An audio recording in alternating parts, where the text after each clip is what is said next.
Part এবং second পার্টে পাঁচটা পাঁচটা করে অধ্যায় আছে। এর মধ্যে আমি সেকেন্ড পার্টের 10ম অধ্যায়টা শুরু করছি।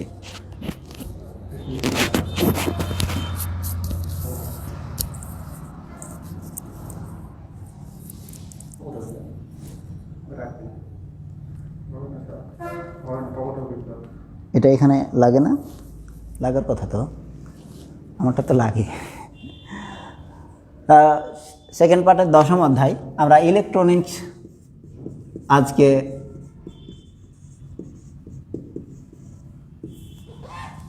এই অধ্যায় কিছুটা আমরা শুরু করব। পরবর্তীতে আমরা এই অধ্যায়ের বাকি ক্লাসগুলো ধীরে ধীরে আমি নিতে থাকব। আর হাফিজুল বারী স্যারের সঙ্গে কথা হয়েছে, উনি এখন যে ভৌত আলোক বিজ্ঞান পড়াচ্ছেন, তারপরে আধুনিক পদার্থবিজ্ঞান এই অধ্যায়টা উনি পড়াবেন। আসো আমরা ইলেকট্রনিক্স এই অধ্যায় পড়তে শুরু করি। প্রথমেই আমরা দেখব যে পরিবাহিতার ভিত্তিতে পদার্থ কয় প্রকার। পরিবাহিতার ভিত্তিতে পদার্থ 3 প্রকার।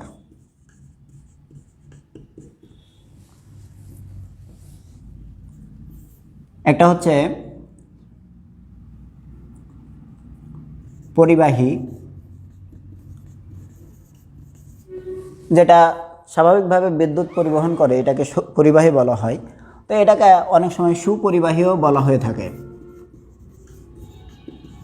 যেটা ইজিলি বিদ্যুৎ পরিবহন করে, তাকে আমরা সুপরিবাহী বলতে পারি। 2 নাম্বার হচ্ছে অর্ধপরিবাহী।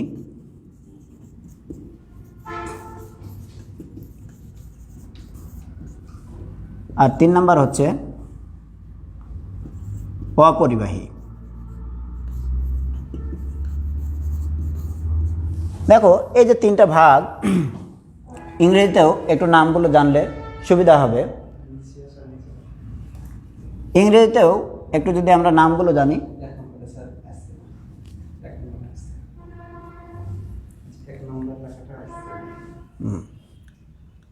আচ্ছা, উপরের লেখাগুলো দেখা যাচ্ছে না, এটা আচ্ছা। দেখো, আমরা ইংরেজিতে যদি নামগুলো একটু জানি, তাহলে পরে এটা কন্ডাক্টর,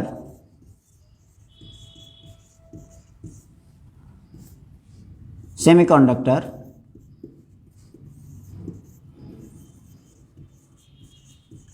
আর 3 নাম্বারটা হচ্ছে ইনসুলেটর।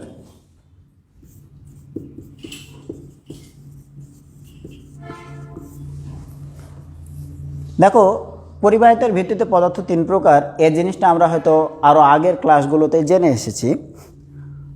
ব্যাপারটা হচ্ছে এই অধ্যায়তে বিশেষভাবে এটা দেওয়ার কারণ হলো যে আমরা ব্যান্ড তত্ত্বের আলোকে এই পরিবাহী, অর্ধপরিবাহী এবং অপরিবাহীর ব্যাপারে ভালো করে জানবো, এবং অর্ধপরিবাহী নিয়েই মেনলি এই অধ্যায়টাতে, মানে অর্ধপরিবাহী থেকে যে সৃষ্ট ডায়োড এবং ট্রানজিস্টর, সে ব্যাপারে এই অধ্যায়তে আলোচনা করা হয়েছে।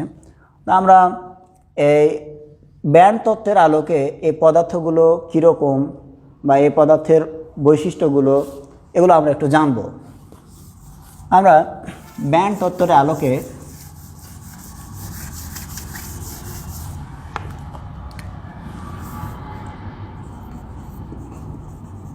ব্যান্ড তত্ত্বের আলোকে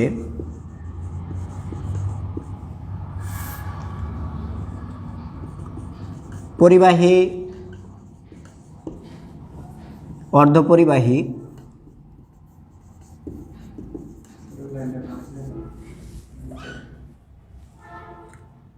আচ্ছা, নিচের দিকে দেখা যাচ্ছে না?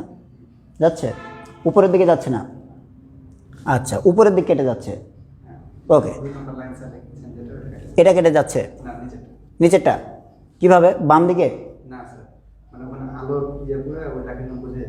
বোঝা যাচ্ছে না? ও আচ্ছা, এটা নিয়ে তাহলে করার কিছু নয়। হ্যাঁ, ওটা মুখে শুনে তারপরে কিছুটা বুঝে নেওয়ার চেষ্টা করবে। হ্যাঁ, আচ্ছা, তার নিয়ে, আচ্ছা ঠিক আছে, আমি বুঝতে পেরেছি। তাহলে এই জায়গাটা তো সমস্যা, তাই তো? আচ্ছা, তাহলে ব্যান্ড তত্ত্বের আলোকে পরিবাহী, অর্ধপরিবাহী এবং অপরিবাহী পদার্থের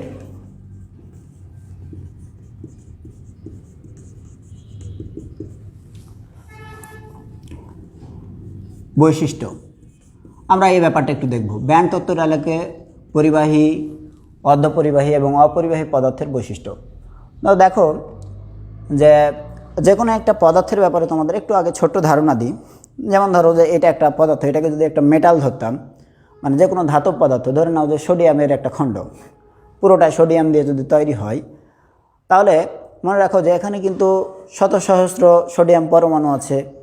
এই সোডিয়াম পরমাণুগুলো একটার পর আরেকটা এই যে সজ্জা সজ্জা হয়ে তৈরি হয়ে কিন্তু এরকম একটা যদি সোডিয়াম খণ্ড তৈরি হয়, তাহলে খেয়াল করবা যে এর প্রত্যেকটা পরমাণুর আবার মজ্জাতে কি আছে, একটা করে ধরে নাও প্রোটন বা প্রোটন সমৃদ্ধ আমরা নিউক্লিয়াস বলতে পারি, এবং বাইরের দিকে আছে ইলেকট্রন। তো এই ইলেকট্রনগুলো দেখো যে তারা আবার একটা স্তর তৈরি করে ফেলে, বা অনেকটা এটাকে বড় হায়ার লেভেলে গেলে আমরা ওইখানে পড়েছি, এই ইলেকট্রনগুলো মানে মেঘের মতো হয়ে একটা স্তর তৈরি করে ফেলে।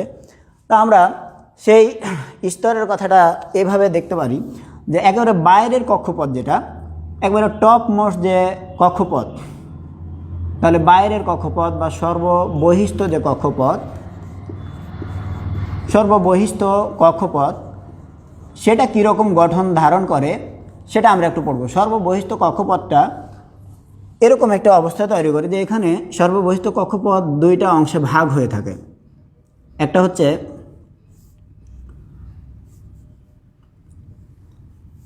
হচ্ছে পরিবহন ব্যান্ড বা স্তর, আর আরেকটা হচ্ছে যোজন ব্যান্ড বা যোজন স্তর। তাহলে একটা পরিবহন স্তর আর একটা যোজন স্তর। ইংরেজিতে যদি নামগুলো বলি তাহলে এটা হচ্ছে কন্ডাকশন ব্যান্ড,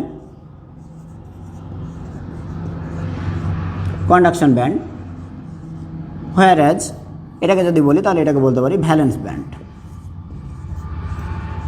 এটা কন্ডাকশন ব্যান্ড, একটা ভ্যালেন্স ব্যান্ড। এই যে দুই যে ব্যান্ড বললাম, একেবারে এটা সব বাইরের যে একটা কক্ষপথ, সেটা কিন্তু এরকম দুটো স্তরে ভাগ হয়ে থাকে। এখন এই দুটো স্তরে ইলেকট্রনগুলো এক এক ধরনের পদার্থে এক এক রকমভাবে অবস্থান নেয়। এই বিষয়টাই আমরা এখন পড়ব যে আসলে পরিবাহী, অর্ধপরিবাহী এবং অপরিবাহীর ক্ষেত্রে কোন ধরনের স্তরটা পরিবাহী, অর্ধপরিবাহী এবং অপরিবাহীর ক্ষেত্রে মানে কীরকমভাবে এই স্তরগুলো সাজানো থাকে আমরা সেটা জানতে চাইব। যেমন আমি যদি বলি পরিবাহীর ক্ষেত্রে, আমরা পরিবাহীর ক্ষেত্রে একটু এঁকে দেখি। এখানে অর্ধপরিবাহী আর এখানে অপরিবাহী, এই তিনটার ক্ষেত্রে আমরা একটু জানতে চাইব। পরিবাহী, দেখো যে পরিবাহীতে এই পরিবহন ব্যান্ড এবং যোজন ব্যান্ড এ দুয়ের মধ্যে কোনো ধরনের গ্যাপ থাকে না, অর্থাৎ একটার উপরে আরেকটা ওভারল্যাপিং অবস্থায়, একটার উপরে আরেকটা হচ্ছে এভাবে চড়ে থাকে। যেরকম এটা যদি এরকম হয়, এটাকে আমরা বলতে চাচ্ছি কন্ডাকশন ব্যান্ড বা পরিবহন ব্যান্ড, সংক্ষেপে লিখলাম কন্ডাকশন ব্যান্ড। তখন এর উপরেই ঠিক দেখা গেল যোজন ব্যান্ডটা ওভারল্যাপিং অবস্থায় থাকে, ভ্যালেন্স ব্যান্ডটা কী অবস্থায় থাকে, ওভারল্যাপিং অবস্থায়। এবং দেখো এই যে আমরা এই ক্রস দাগগুলো দিয়ে দিলাম, এটা দ্বারা আমি বোঝাতে চেয়েছি যে একটা স্তরের ওপর আরেকটা স্তর ঠিক ওভারল্যাপিং হয়ে গেছে, অর্থাৎ এই স্তর এবং এই স্তরের মধ্যে কোনো ফাঁকা জায়গা নাই বা কোনো গ্যাপ নাই। অর্ধপরিবাহীর ক্ষেত্রে যেটা হয় সেটা হলো যে কন্ডাকশন ব্যান্ড এবং ভ্যালেন্স ব্যান্ডের মধ্যে একটা পার্থক্য থাকে, এদের মধ্যে একটা পার্থক্য থাকে, মানে ডিস্টেন্স থাকে। আসলে এখানে ডিস্টেন্স থাকা মানেই হচ্ছে এনার্জির পার্থক্য। এই ভ্যালেন্স ব্যান্ডের যতটুকু শক্তি তার তুলনায় এখানে কন্ডাকশন ব্যান্ডের শক্তির একটা পার্থক্য থাকে। এই শক্তির পার্থক্যটুকু কতটুকু, এই যে এনার্জি গ্যাপটা এখানে আমরা দেখতে পাচ্ছি, এটা একটা এনার্জি গ্যাপ। এই এনার্জি গ্যাপটুকুর পরিমাণ হয় প্রায় 1 ইলেকট্রন ভোল্ট অথবা 1.1 ইলেকট্রন ভোল্ট। এটার এক্স্যাক্ট মাপটা হচ্ছে আসলে মাপা যায় না, এজন্য অনেক বইতে বা তোমরা হয়তো আরও ভালো থিওরিগুলো যখন খেয়াল করবা তখন দেখবা যেটা হচ্ছে 1 থেকে প্রায় 2 ইলেকট্রন ভোল্টের মধ্যে হয়ে থাকে, 1 থেকে 2 ইলেকট্রন ভোল্ট। ম্যাক্সিমাম কোনো কোনো জায়গাতে দেখবা যেটা 1 থেকে 6 ইলেকট্রন ভোল্টের মতো হয়ে থাকে। এ হচ্ছে অর্ধপরিবাহীতে কন্ডাকশন ব্যান্ড এবং ভ্যালেন্স ব্যান্ডের মধ্যে এনার্জির পার্থক্য, মানে এনার্জি গ্যাপ। অপরিবাহীর ক্ষেত্রে যদি আমরা দেখি, তাহলে অপরিবাহীর ক্ষেত্রে ভ্যালেন্স ব্যান্ড এবং কন্ডাকশন ব্যান্ডের মধ্যে এনার্জির গ্যাপটা একটু বেশি থাকে। এটা কন্ডাকশন ব্যান্ড সর্ববহিস্তরের যে কক্ষপথ তার হচ্ছে, এটা ধরে নাও পরিবহন ব্যান্ড, আর এটা হচ্ছে ভ্যালেন্স ব্যান্ড। এই 2 স্তরের মধ্যে যে এনার্জি গ্যাপটা, এই এনার্জি গ্যাপটা প্রায় 6 থেকে 15 ইলেকট্রন ভোল্ট, 6 থেকে 15 ইলেকট্রন ভোল্ট।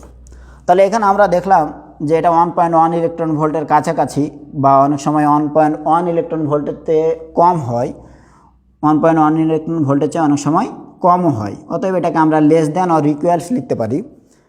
আর এই ক্ষেত্রে আমরা দেখছি যে অপরিবাহীতে এই এনার্জি গ্যাপটার পরিমাণ অনেক বেশি, 6 থেকে 15 ইলেকট্রন ভোল্ট। এবার তোমাদের একটা ব্যাপার বলি, যে তখন বাহিরের কক্ষপথে যে ইলেকট্রনগুলো থাকে, এই ইলেকট্রনগুলো তুমি যদি বলো তাহলে একটা পরিবাহীর ক্ষেত্রে ভ্যালেন্স ব্যান্ড এবং কন্ডাকশন ব্যান্ড সব মিলিয়ে তারা চলাচল করে। অর্ধপরিবাহীর ক্ষেত্রে দেখা যায় যে সব ইলেকট্রনগুলোই সাধারণত ভ্যালেন্স ব্যান্ডে অবস্থান করে, কন্ডাকশন ব্যান্ড প্রায় খালি থাকে। এটা যদি বিশুদ্ধ অর্ধপরিবাহী হয়, বিশুদ্ধ অবস্থায় খেয়াল রাখবা, যদি ভেজাল মিশ্রিত থাকে তাহলে কিছু ইলেকট্রন, অথবা যদি টেম্পারেচার একটু বেশি এরকম অবস্থায় থাকে তাহলে কিছু ইলেকট্রন দেখা গেল অর্ধপরিবাহীর কন্ডাকশন ব্যান্ডে থাকে। কিন্তু টেম্পারেচার যখন খুবই কম থাকে তখন সব ইলেকট্রনগুলোই সাধারণত ভ্যালেন্স ব্যান্ডে অবস্থান করে। আর অপরিবাহীর ক্ষেত্রে যেটা ঘটে, যে টেম্পারেচার যত হাই হোক অথবা লো হোক কোনো অসুবিধা নাই, সব অবস্থাতেই দেখা যায় যে সমস্ত ইলেকট্রনগুলো ভ্যালেন্স ব্যান্ডে অবস্থান করে, কন্ডাকশন ব্যান্ডে কখনোই যায় না। এটার ব্যাপারে একটু তোমাদের বলি, তোমরা সেকেন্ড পার্টের খেয়াল করেছো কিনা, একেবারেই শুরুতে যখন চলতড়িৎ অধ্যায় পড়ো তখন ওইখানে পড়েছিল যে কোনো একটা পরিবাহী পদার্থের রোধ প্রযুক্ত তাপমাত্রার সঙ্গে পরিবর্তিত হয়। যদি আমরা টেম্পারেচার বাড়াতে থাকি তাহলে কোনো একটা পদার্থের রোধ সাধারণত কমতে থাকে, যখন টেম্পারেচার বাড়ানো হয় তখন রোধ কমতে থাকে। তো এইটা ঠিক এই জায়গাতে আমরা প্রয়োগ করতে পারি। দেখো, পরিবাহী পদার্থের ক্ষেত্রে যদি আমরা চিন্তা করি, পরিবাহী পদার্থের কোনো ধরনের এনার্জি গ্যাপ না থাকার কারণে ওই ইলেকট্রনগুলো ভ্যালেন্স ব্যান্ড এবং কন্ডাকশন ব্যান্ড 2 ব্যান্ডেই মোটামুটি চলতে থাকে, বা এই 2 ব্যান্ডের মধ্যে কোনো এনার্জি গ্যাপ না থাকার কারণে ইচ্ছে মতো তারা কন্ডাকশন ব্যান্ড ভ্যালেন্স ব্যান্ডে চলাচল করে। এখানে সব ইলেকট্রনগুলোই পরিবহনে স্বাভাবিকভাবেই তারা অংশ নেয়। এখানে যেটা ঘটে, যে টেম্পারেচার যখন বাড়ানো হয় তখন দেখা গেল যে পরিবাহী পদার্থের পরিবাহিতা না বেড়ে বরং রোধ বেড়ে যায়। এর কারণটা হচ্ছে যে এমনিতেই সব ইলেকট্রন আগে থেকেই কিন্তু পরিবহনে অংশ নেয়। এখন টেম্পারেচার বাড়ানোর কারণে যেটা ঘটে, ইলেকট্রনগুলোর মধ্যে সংঘর্ষের পরিমাণ বেড়ে যায়, ইলেকট্রনগুলোর গতি বৃদ্ধি পায়। সংঘর্ষের কারণে দেখা গেল রোধের পরিমাণ বেড়ে যায়। তখন টেম্পারেচার বাড়ানোর ফলে এই পরিবাহের পরিবাহিতা কমে যায়, উল্টো রোধের পরিমাণ বেড়ে যায়। অর্ধপরিবাহের ক্ষেত্রে যেটা ঘটে, কিছু পরিমাণ টেম্পারেচার যদি আমরা প্রদান করি তাহলে এখানকার ইলেকট্রনগুলো শক্তি গেইন করে এরা হচ্ছে কন্ডাকশন ব্যান্ডে যায়, শক্তি গেইন করে। এটা এই অধ্যায়তে দেখো পড়ানো হয় না, তবে হায়ার লেভেলে একটা জিনিস পড়ানো হয়, E = 3/2 × RT। অথবা তুমি খেয়াল করে দেখবা যে তোমরা এই যে এইচএসসি ফিজিক্সের প্রথম পত্রের একেবারে 10ম অধ্যায়ে এই জিনিসটা পড়ার কথা, যে শক্তি E হচ্ছে 3/2 × RT, যেখানে T হচ্ছে টেম্পারেচার, R হচ্ছে মোলার গ্যাস ধ্রুবক, এবং এটা হচ্ছে গড় শক্তির পরিমাণ। এখান থেকে আমরা যদি লিখি যে 3/2 × R এটা একটা ধ্রুবক সংখ্যা, তাহলে এখান থেকে আমরা লিখতে পারি E is proportional to T। অর্থাৎ কোনো একটা জায়গাতে যদি আমরা টেম্পারেচার বাড়াই তাহলে সে জায়গার সাধারণত শক্তি বাড়ার কথা।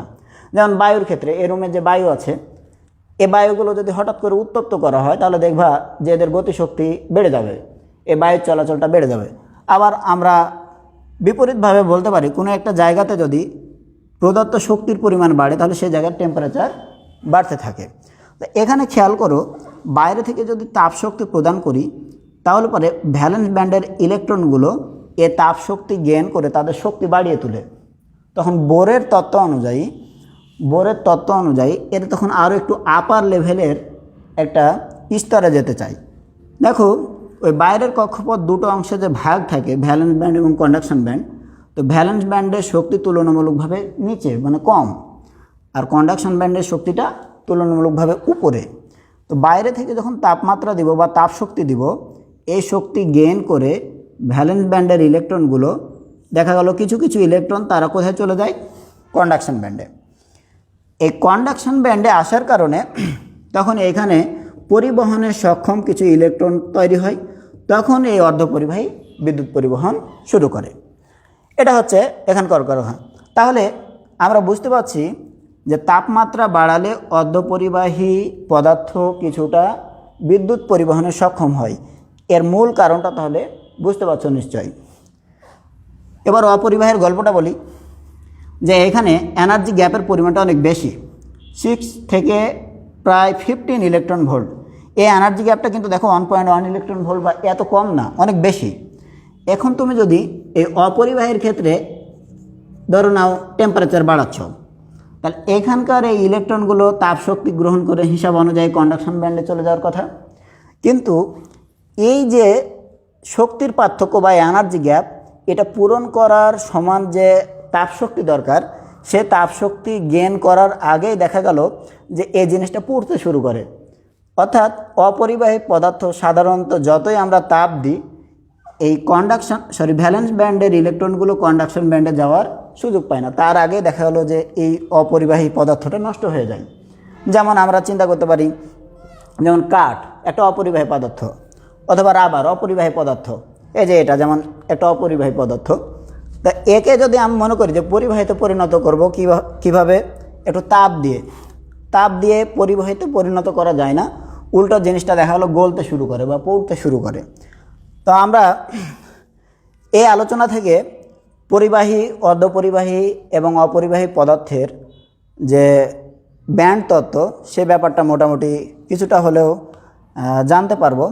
আমরা এর পরবর্তীতে অর্ধপরিবাহী পদার্থের আজকে একেবারে প্রথম এসছি, আর সব মিলিয়ে দেখা গেল একটা যে ক্লাসের জন্য আগে থেকে পরিবেশ তৈরি করা, সেটাও আমি হয়তো করতে পারিনি। তো আমি এর পরবর্তীতে তোমাদের হয়তো ক্লাস যখন নিব এ অধ্যায়ের, স্যারের সঙ্গে কথা হয়েছিল, স্যার হয়তো এরকমভাবে নেবে যে সপ্তাহে উনি একটা নেবেন আর হয়তো তারপরের সপ্তাহে আমি একটা নেব। এভাবে তোমাদের 2 ইয়ারের ক্লাসই অল্টারনেটিভভাবে চলতে থাকবে। পরবর্তী ক্লাসে ইনশাল্লাহ আমরা অর্ধপরিবাহী পদার্থ বা অর্ধপরিবাহী দ্বারা যে ডায়োড তৈরি হয়, ট্রানজিস্টর তৈরি হয়, সেদিকে আগাতে থাকব। সবাইকে ধন্যবাদ, সবাই ভালো থাকো।